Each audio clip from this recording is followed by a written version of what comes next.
Sotuvimizda BYD ham. Mashinamizda 605 kilometrlik zapas xodda, yili 2024-yilda ishlab chiqarilgan. Kimga qiziq bo'lsa, videoni oxirigacha ko'ringlar, mashinani obzor qilib beraman.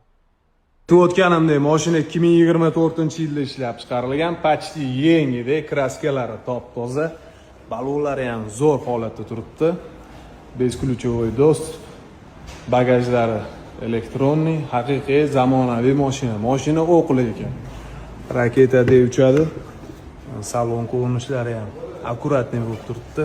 Pamyat sidenyalar ko'rishingiz mumkin. Mashinani probegi 40 ming kilometr yurgan, lekin 40 ming kilometrdan ko'ra a'lo turibdi. Salon sidenyalarining holati, panorama.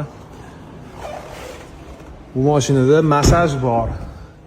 Tak, orqa salonlari ham mana zo'r. Orqadan upravleniya qilasiz, klimat kontrol, masaj, head-up display, xullas navorot ko'p, NFC, slippoy zona, xullas bularni sanasa vaqt ko'p ketib qoladi. BYD hamma ishqibozlari o'zi bilishadi bu mashina qanaqaligini. 2024 40 ming yurgan kraska toza. Narxini $30,200 qilib beramiz. Kimga qiziq bo'lsa, pastda nomer qoldiraman, bemalol telefon qilib baraka qilishingiz mumkin.